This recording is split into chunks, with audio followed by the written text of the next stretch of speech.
We are Mav Chiropractic Clinic. I am Dr. Jen. I am Dr. Jennifer Drum. And I'm Brianne Sickinger. And we are going to be teaching you guys today about your menstrual cycle, the 4 phases of your menstrual cycle, the ways you can support each of those phases, and some red flags or complications that you may find in each of those phases that might alert you to go see a functional medicine practitioner and or an OBGYN. So we're going to start day 1 to 5, which is menstruation. Yes, the bloody phase. I'll be covering this phase.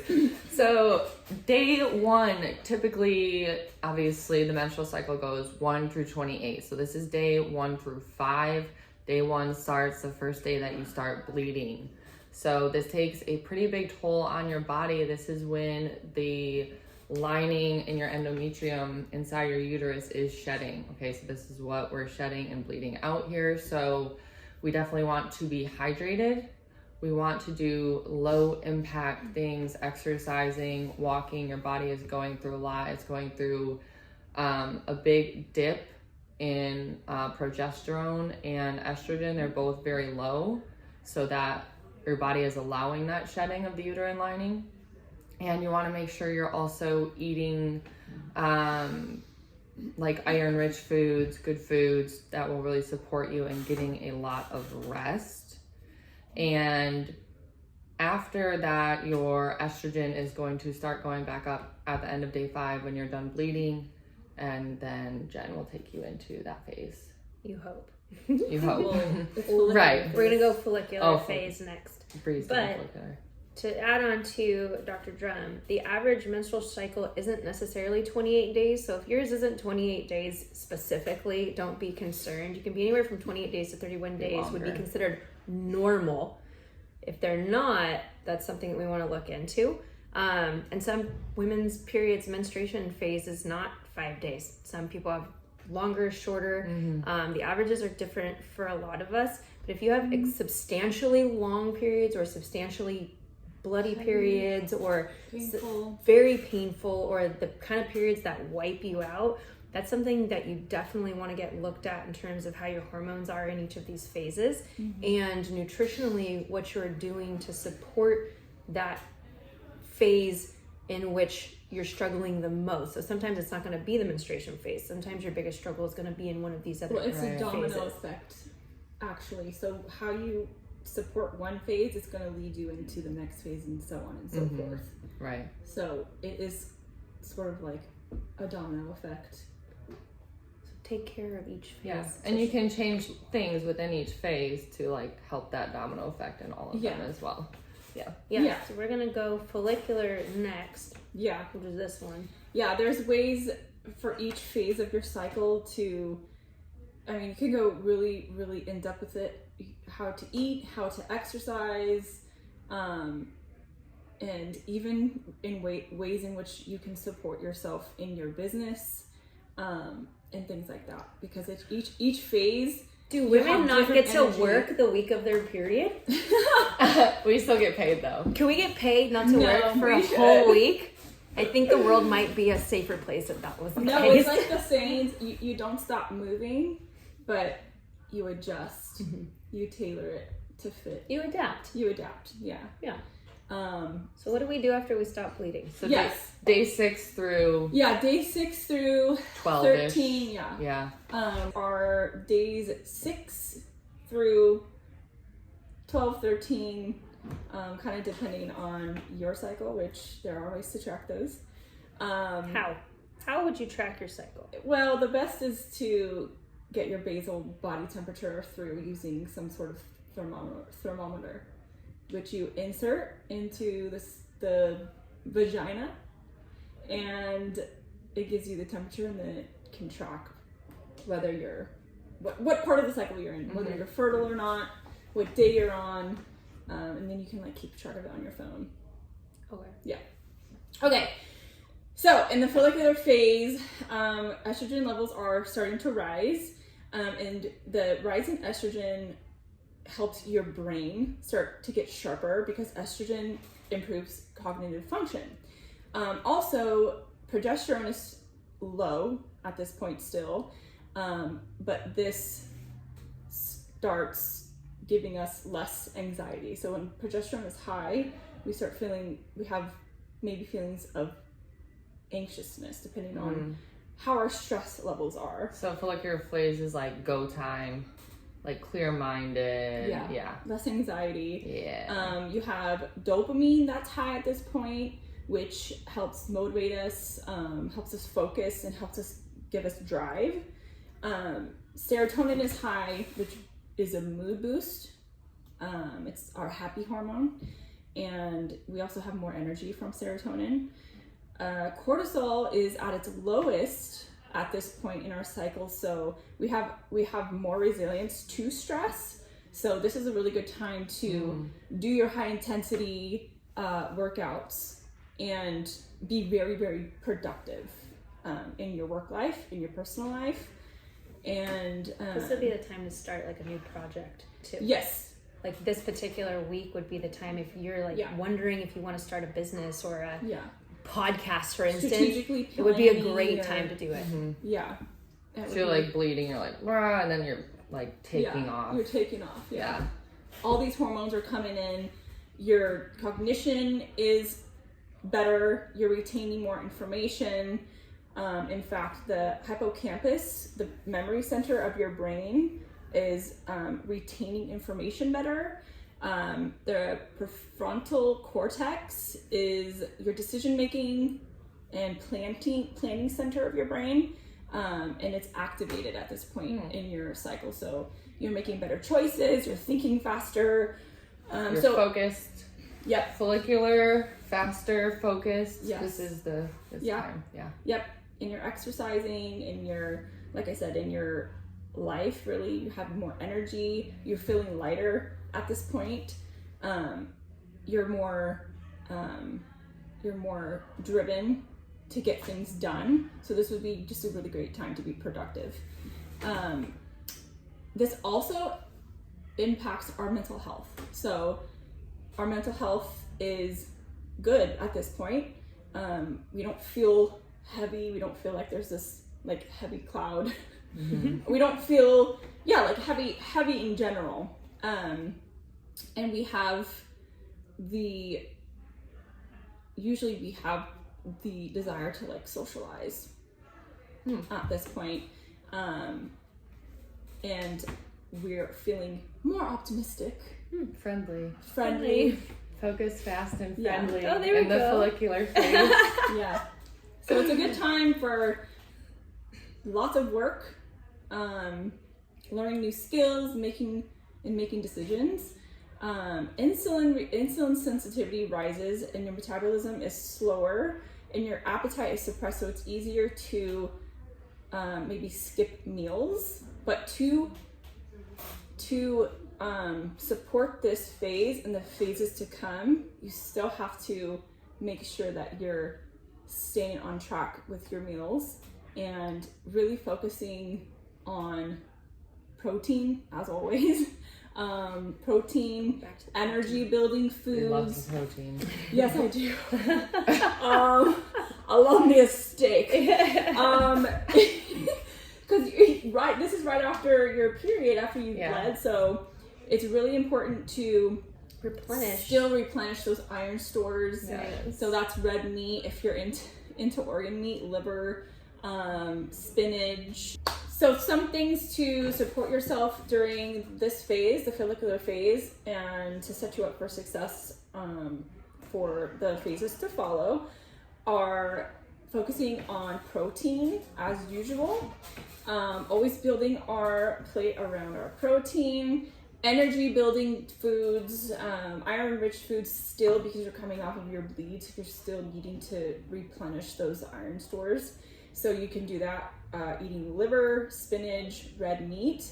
Other proteins like eggs, chicken, fish, and legumes, or lentils. You can get your protein through those types of things too.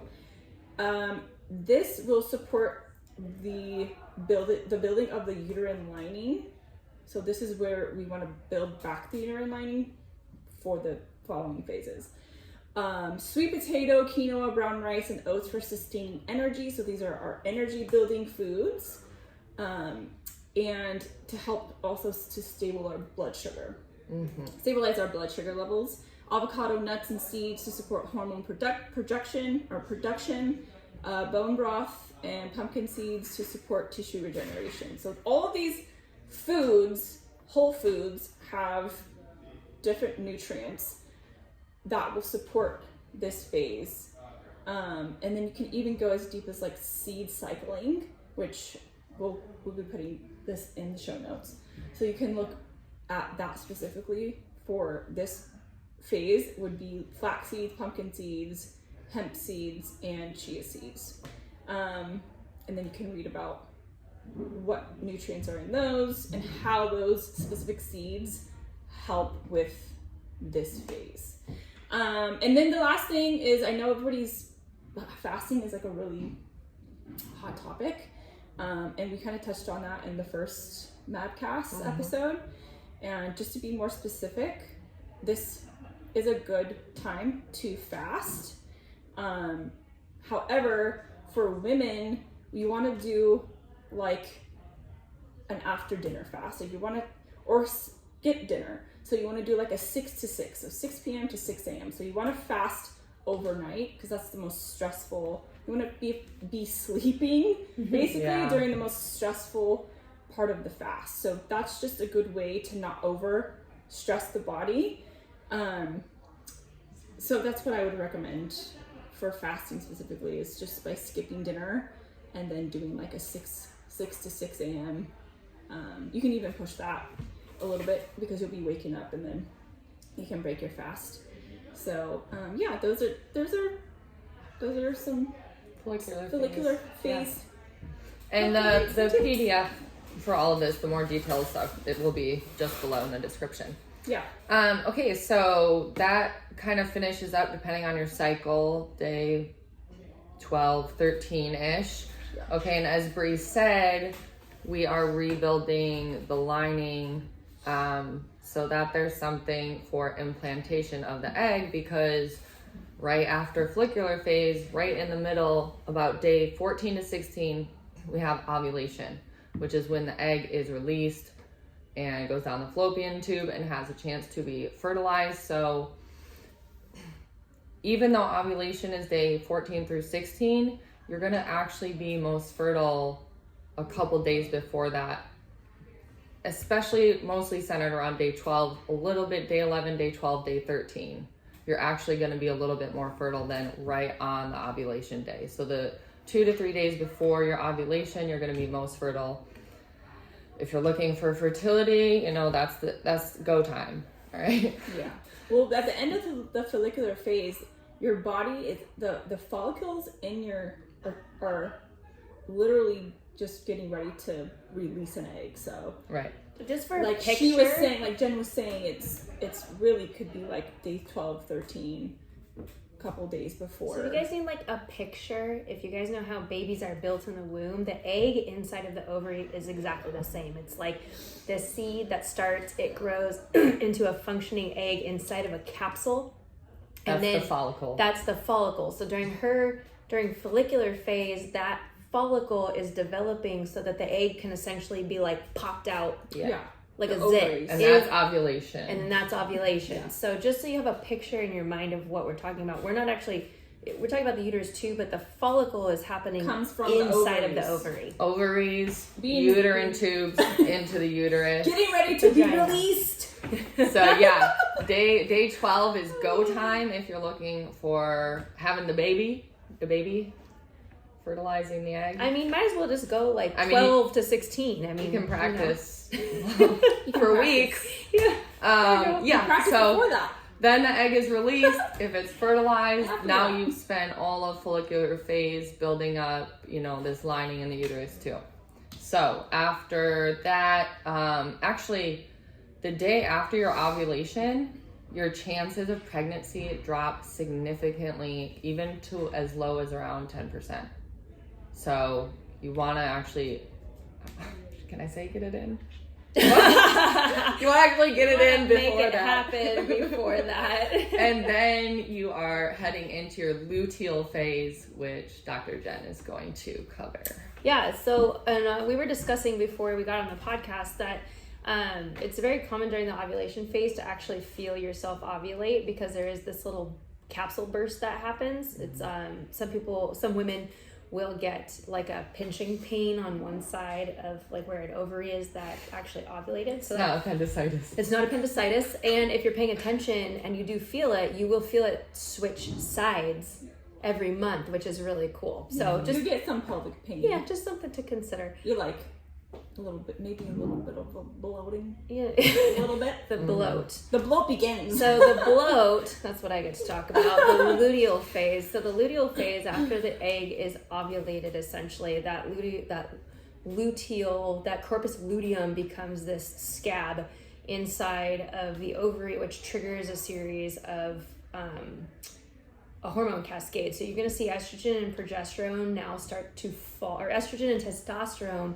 start to fall, and progesterone starts to rise. And progesterone is this lovely little hormone that gives us bloating, water retention, PMS, all those symptoms of PMS that are exacerbated when these hormone cycles don't have a really nice slope to them. And a lot of people are so sensitive to the rise in progesterone. Yes, Really. and that most likely is coming from a multitude of factors. Yeah, multitude of factors. So you're talking about your body is going to start having water retention, which is a sign of inflammation. If you're already chronically inflamed because of your diet, your lifestyle, your alcohol intake, your lack of sleep, your stress management or poor stress management, you're really, really going to feel this hormone fluctuation happen. And that's where we get like people in our office or the boyfriends or the husbands are like, my wife is crazy. And we're like, she's not crazy. Yeah. She's really actually containing the fire that's happening in her at a really good rate. So if she sparks off a little bit, it's because her progesterone is starting to kick up. Yeah. And I forgot to say that during the ovulation, that's when estrogen is highest. So like follicular phase, estrogen is going highest during your ovulation, also highest testosterone during your ovulation. Everything's Because again, you're getting spicy. Yeah. And that's our and peak, then everything peak performance. drops when you start bleeding. And So then we're progesterone. peak performance here in ovulation, and then as luteal phase comes in, it really is this time for us as women to like have grace with ourselves and accept the fact that we do need to go into a little bit more of like a nesting resting phase to allow what's going to happen next, which is either implantation if you do become pregnant, or menstruation, which is the bleed, which is very hard on our bodies and it's very hard on our lifestyles. I mean, you athletes know, like, it is just, you don't feel the same. You're trying to hit those workouts, you don't feel the same. It's okay.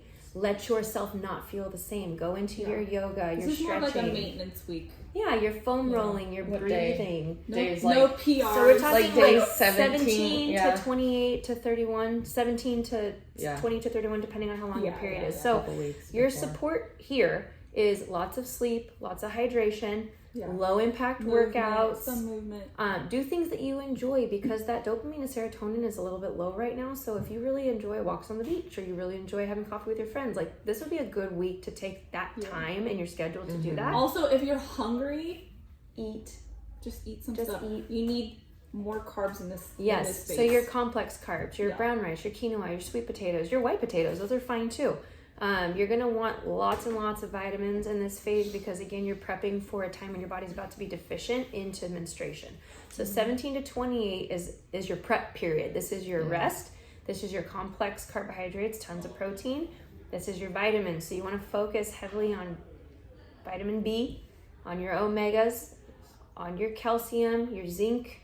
And this is also a place that you would put your ashwagandha, rhodiola. You'd probably updose those Yeah, to like make you're sure storing you're prepped. stuff up. nervous system, Yeah. hormonal nervous system.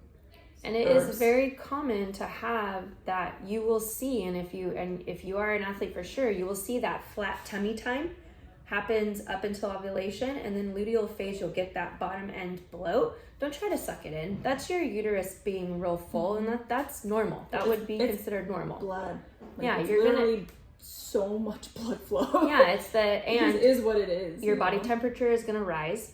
Your heart rate might be up higher, so it makes your workouts a little bit tougher. Your skin, that acne, that stuff kind of shows up. This is all very normal. Now, what's not normal during this phase is if you have raging PMS to the point where you can't function, if you're so tired you can't get out of bed, if you're already pre-cramping to the point where you're really struggling to have like a normal functioning life, these are all red flags to you that it's time to go see a professional and check your hormones out and do a cycle test at each part of your cycle to make sure that each of your hormones, you have that really nice curve that's happening with estrogen and progesterone.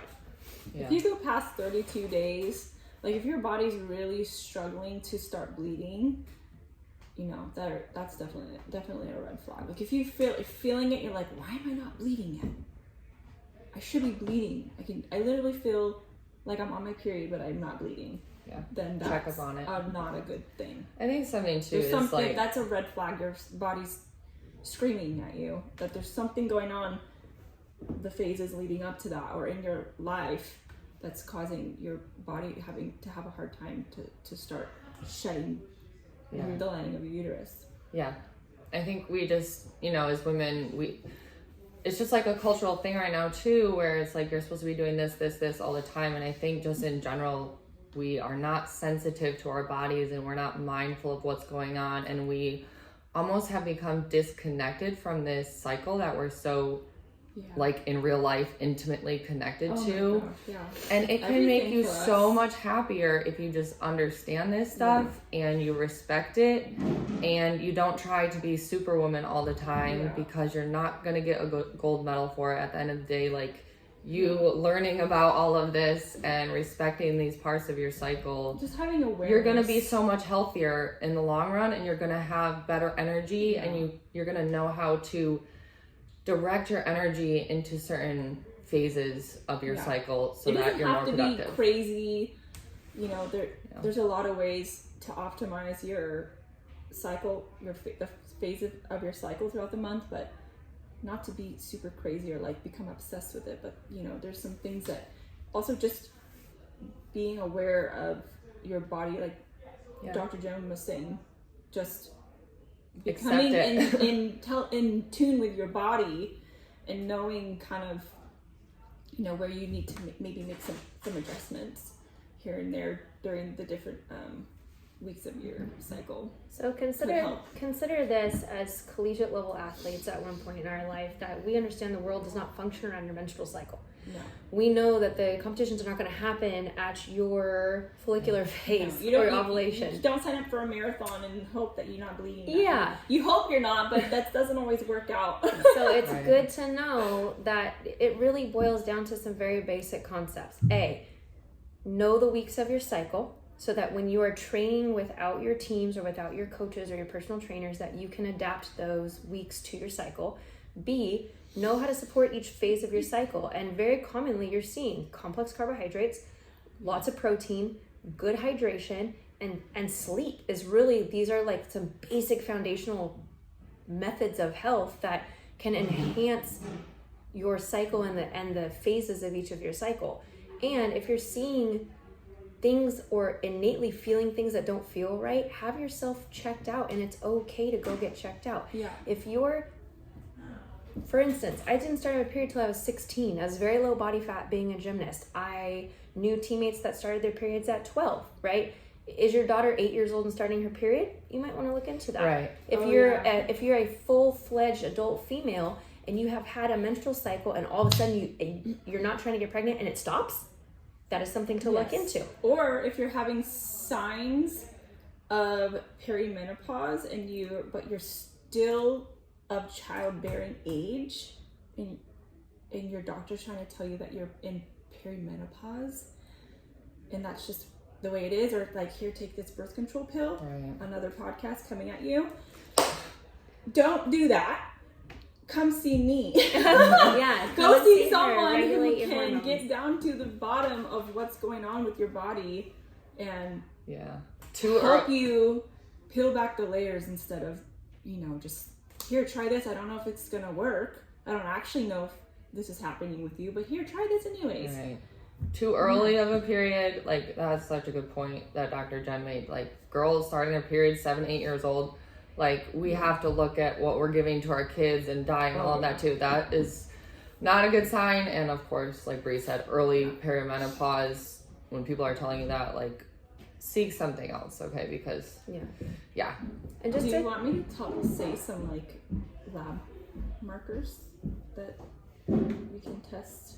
No. Are they on the sheet? No, they're on the sheet. Yeah, they're on the reference. Yeah. So they're on the just PDF. Just to clear up a myth for you guys too, if you start your menstrual cycle early, say like 10 years old, it doesn't mean that you're also going to start menopause early. Like there's not a ratioed number that you get in your lifetime. That's very dependent on the entirety of your childbearing capability and what you're doing in that phase. Yeah. So it isn't this like, oh, if my daughter starts her cycle at 10 and she's going to start menopause at 40. Like that's not the case. No. And if if you are a very low body fat and you're of childbearing age, the average female athlete is sitting somewhere between 18 and 21. That's fairly low. If your body doesn't feel safe to grow a child, It won't. it won't do it. Right. As intelligent as we are, especially with AI, our bodies are far more intelligent than we are. Yeah. Your body will tell It you, won't do it. hey, If I'm you not can going to do handle it. Yeah. Right. If it's ready and it's prepared, It's it will let saving it. you from something far worse. Yes. Which is a miscarriage, which is what we don't want for And you guys. if we're having hormonal issues with our children too early, we need to look at, like Dr. Jen was saying, there's two here. They're both saying Dr. Drum. very good things. Yeah, we'll get it. If that's the case, we have to look at what we are feeding our children and what we are using on their bodies. Yeah. So Clothes, in and on the toxins bodies, in the environment. Are we using highly toxic products that are causing endocrine disruptions? Oh, makeup. Makeup is a Makeup, huge endocrine lotion, disruptor. soap. Yeah. Polish. Yes. Yeah, and then just like highly processed foods, like we just, it's easy. Some children are very picky, and it is what it is. But those are some things like across the board. I feel like child to adult, you just have to try to make changes. Yeah. To those. And like Dr. Jen said, like you started your period at 16. I started mine at 16. I started mine at 17. Yeah. So that's, yes, we were athletes, but also this shows you how much the world has changed and our diets have changed when kids are, little girls are starting their period at like 7 and 8 years old. That's that's not a good sign. Yeah. So we as healthcare practitioners cannot actively support the ideal that young girls are starting their menstrual cycles at 7 and 8 years old. There is something fundamentally wrong with a hormone cycle that starts that young. These young girls should be little girls too. These should be little girls for a very long time before they come into womanhood, and womanhood should start at a preparatory period, which is like teenage years. That means there's something fundamentally wrong in their diet, with the environment, the toxicity that they're dealing with, and this also could have started early in mom's womb. So if you want to have children, pay attention to your cycle, get super healthy, get clean, make sure everything is functioning before you get pregnant, because the decisions you make prior, and the decisions you guys make prior to conceiving, they will affect your child's metabolism and their functionality in life as it relates to their hormones and their system. So take that into consideration as you're planning for family planning, because it does matter. Yeah. So what are some labs that we can get tested for our menstrual cycles specifically? Well, to show us that demonstrate a healthy, So if you want to just look at the ones we talked about, estrogen, testosterone, progesterone, there's also FSH, LSH, DHEA. So these are more getting into like your sex hormones, the hormones that, help you get pregnant, help you stay pregnant. And then I really like to look at the blood sugar markers and inflammatory markers, which would be your HA1C, insulin, CRP, which is C-reactive protein, homocysteine, and then nutrients. Nutrients is very important for having healthy cycles and what comes after that, whether you're trying to have a baby or not. It's just we need certain nutrients for each phase of our cycle. So a nutrient panel looking at vitamin D, vitamin K, B, iron, zinc, magnesium, iodine, selenium. We want to make sure we're getting lots of omegas. And thyroid panel. Thyroid panel is huge. Not just the TSH, but your free T4, free T3, reverse T3, TPO antibodies. This is especially helpful in seeing why someone may not be able to get pregnant. That's not if to there's say something you going can't. on with the thyroid.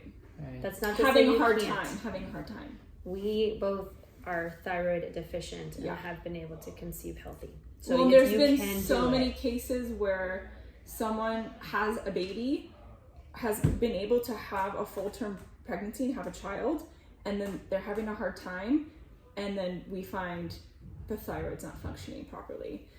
We fix the thyroid, boom, we're getting pregnant. And this is what Brie does. Yeah. Yeah. The best part is all of this stuff is totally get to the root cause and fix it. Like Yeah. it's not. It's This is all root not cause, like a yeah. death sentence to your menstrual cycle. This is like, let's get to the root cause and let's Yeah. make the changes and let's fix it. Your because iron panel is super important yeah, because iron is like one of the most abundant sources on Earth, and every species, every organism needs this is iron. sufficient iron. And affects your ability to carry oxygen and Yeah. your blood health, which is obviously playing a huge role here. Yeah. Oxygen's Yeah. life. Yeah, so your red blood counts, your red blood cell count, your white blood count, Your hemoglobin. to make sure, hemoglobin, to make sure the white blood count will tell me if there's any underlying infections going on, what the body is burdened, like how the body's burdened, how much the body's burdened, because when your white blood count starts going up or down, out of optimal range, then your body's under too much stress. We have to give you immunity. We need white blood count to go up. So if you Really, guys, for anything to happen in the body. if you guys need a review on those labs, because I know it's kind of hard if you're just listening to this, they are going to be again on the link in the link sheet at the bottom. So if you guys go down, click on the link.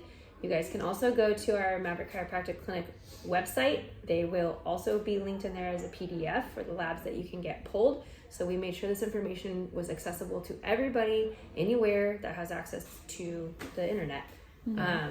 But always, if you guys have questions, post them at the bottom, comment at the bottom, give us a like. So we can keep talking to you guys about your health. And if you need help, And check out our new gear, Mavericks coming in hot. And if you need help, Brie. This is what Brie does. She's good at it, very good at it. So Call me, maybe. she's also very professional. All right, we hope to see you guys in a couple weeks at our March 15th Women's Not Ozempic event, where we are going to get deep Come down meet us. and dirty on women's hormones. We are going to feed you guys some Taco bar. healthy food, and we are going to talk women. Bring your men. Some men have asked me, bring your men with you so they can learn about your hormone cycles too, so they don't think we all be crazy. They need to know. They So need to know. Yeah, this is a whole lifestyle thing. Yes. Yeah, we hope to see you guys next week. All right.